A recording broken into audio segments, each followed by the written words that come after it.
Hey guys, it's Graham. What's cracking? All right, we've got a bit of a car crash of books and subjects today, and as I've been reading about, presidents and their biographies and their accomplishments and stuff over the last couple of years, and observing the 2024 election cycle, a whole bunch of intersecting thoughts came together, and I said, it's actually really hard to become a non-consecutive executive. In the entire history of the United States, we've only had one president actually pull it off, and we've had a lot of people, maybe more than the public realizes, that have tried in several successive years to become their party's nominee and then to get elected in the general. And it's not often that it actually works. The two books I'm citing here today are An Honest President by Paul Jeffers about Grover Cleveland, and Lion in the White House by Ida Donald about Teddy Roosevelt. Now, when you've got an older brother who's earning his doctorate in political philosophy, he hands off a lot of books to you that he's read for his coursework that he's then done with, and he's like, well, I'll just punt it to Graham. He likes to read, and he'll find some interest in this. So I've got, at any given time, I've got half a dozen books on my shelf that I've been meaning to get to for years, but they're not books that I was really personally interested in, not ones that I went and sought out. They're just ones that, Dr. Farmer ended up dropping in my lap, and I figured I'd get around to it eventually. One such was this book, Lion in the White House, that I finally got around to finishing just a day or two ago. Now, I'm not unfamiliar with the presidency or the life of Teddy Roosevelt. I've read books about him before. Mornings on Horseback by David McCullough was one that focused more on his family and his youth and covered his life right up to the point that he entered politics in his late 20s. So it was more about the making of the man and not his most famous accomplishments, whether in office or after. Lion in the White House kind of gives a bird's eye view of his early family life, of his origins, and then his career in politics and his career after the fact. But what not a lot of people realize, I think, is that the early years of his career, first as a congressman, as a member of, the New York Assembly, is that, he ran in the same circles as Grover Cleveland when Cleveland was the governor of New York. Now, this was a very different New York in the 1880s. Now they're kind of a finance state, especially circling, Manhattan and Long Island and, not the capital, but the big city, New York City. Everything is focused on there. But back then, they were largely a manufacturing state, and it was very blue collar. And the difference between the two parties, between the Democrat Party and the Republican Party, was far less stark than it is today. Both parties were representative of the working class. There were more of the bougie types that were connected to the Republican Party, and that was sort of the upbringing that Teddy Roosevelt had, whereas Grover Cleveland was just a working man, a man's man. He'd been in law enforcement, and he was a bachelor.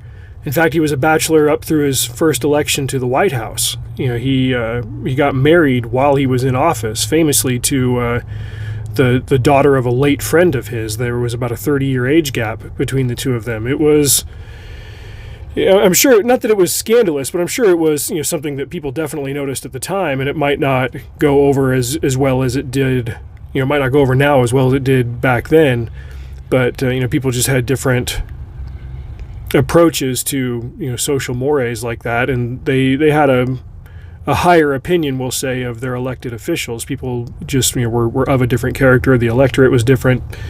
Reading these books will give you a better snapshot of what the time was like. But Grover Cleveland was a man of integrity. He was very frustrated by the political process. He was one of these guys that, not that he was hanging a label of reform on it or anything. He wanted to get in office so that he could make things work for the public. And even 150 years ago, he found himself frustrated by the machinations of politics, by the shadowy hands behind the curtain, by the forces that were tugging at the office. He found out kind of the hard way that the mantle of the most powerful man in the world was really a man who was burdened by people coming up to him and asking him for favors and for handouts. When he got into office, he fielded a lot of letters from people saying, hey, can you come give me a job, or can I approach and have a job in the White House? I would just like to have a cushy White House position. People were wanting basically free money for being connected to the executive branch. And he put a stop to that during the time that he was there. He was a very popular president for the first couple of years.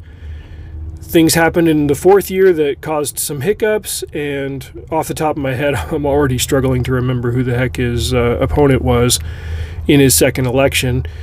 But the margins were narrow, and he lost. But he lost with dignity and a lot of popularity, and he left and he took up a teacher's position somewhere at a university, and then decided to throw his hat in the ring again 4 years later. He didn't want to be one of these nags who was constantly biting at the presidency after he left office. And that's not me singling out any one particular figure. Bill Clinton didn't make himself scarce after George W. Bush won election, and Barack Obama certainly didn't make himself scarce after Donald Trump became president, and Donald Trump definitely hasn't been quiet during the Joe Biden years. And that brings me to the interesting intersection here, because Donald Trump is really making the first serious run at repeating what Grover Cleveland did since Grover Cleveland did it.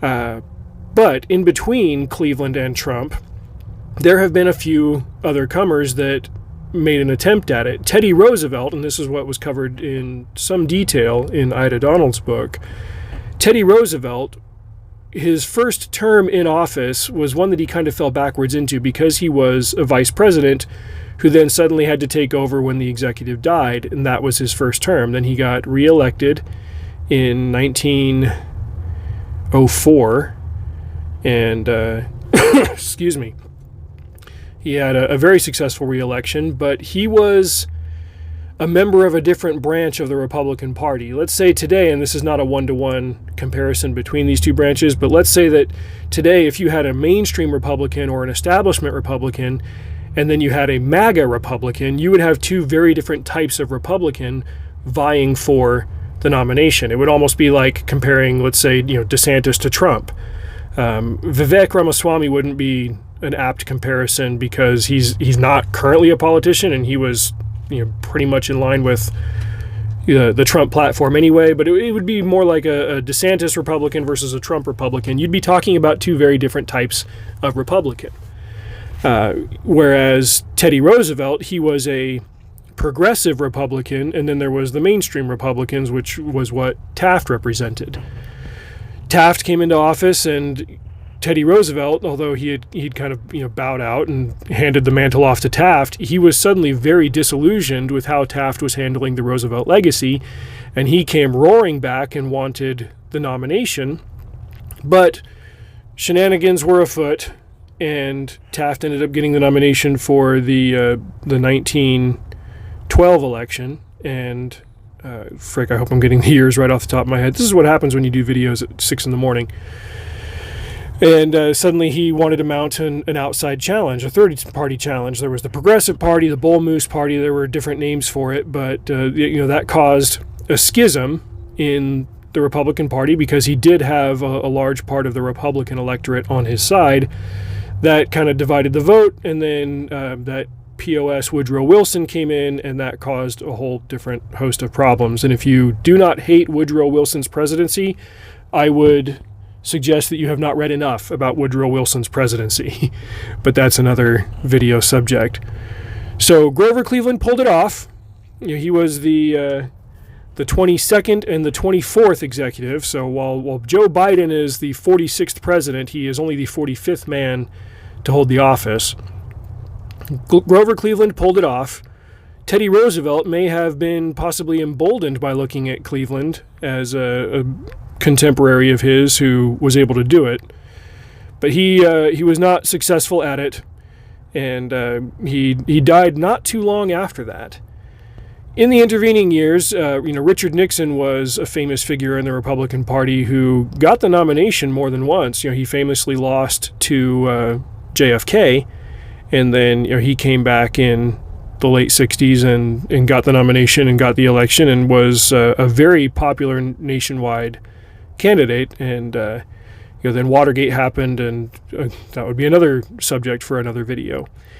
William Jennings Bryan on the Democrat side was a man who was almost a perennial candidate in the late 1800s. He lost to Roosevelt and to Taft, among others. And in the early 1800s, Henry Clay lost, I want to say he lost his attempt at the presidency like 4 times. These are not aberrations necessarily that we're seeing in 2024, or rather, there are similarities to previous elections that have happened. I'm still in touch with my high school government teacher who has commented on the last several election cycles, and he's got kind of a formula. There are these 12 points, and if 8 or 9 of them are true for the sitting candidate, then the incumbent will get elected, and he goes through them all, and those points had been historically validated, I think, up until 2016. And then, the trend got bucked, and then 2020, the trend got bucked even harder. We are in very different times, but there are still parallels and similarities to be drawn between the current election and previous elections. Now, we're looking at, again, I said Donald Trump is looking to repeat Grover Cleveland's miracle, but there is also the chance that he could repeat what Teddy Roosevelt did. It remains to be seen. And it's hard now to look at what both of those men did and compare it to today, because the electorate is different, the technology is different, the way that we elect presidents has kind of changed. And, as the Chinese proverb says, may you live in interesting times. We certainly do. And I'm interested in seeing, how this whole thing plays out for history's sake. We are, at the time of this recording, on the tail end of the New Hampshire primary. Trump won Iowa, Trump won New Hampshire, Trump is going to win South Carolina. If we're going to make an historical comparison to Nikki Haley, we can put her up next to Rick Santorum or Mike Huckabee. Huckabee won Iowa in 2008, but then he went on to kind of be a third-tier candidate. He only stayed in past Super Tuesday long enough to accrue the number of delegates in the Republican primary so that he could claim the mantle of the second-place guy, because for a long time, the second-place guy would then get the nomination the next time around. He tried running again in 2016 and lost pretty handily, so his star rose and fell in Iowa 2008, and he was done after that. Rick Santorum basically tried to do the same thing. Like, even though he was mathematically eliminated from the 2012 contest, he tried to put himself up as the last man standing, even though that was technically going to be Romney's year, and kind of no matter what Romney did, like, the Republicans were just not in a favorable enough position. They didn't have enough points on that scale that my government teacher was talking about.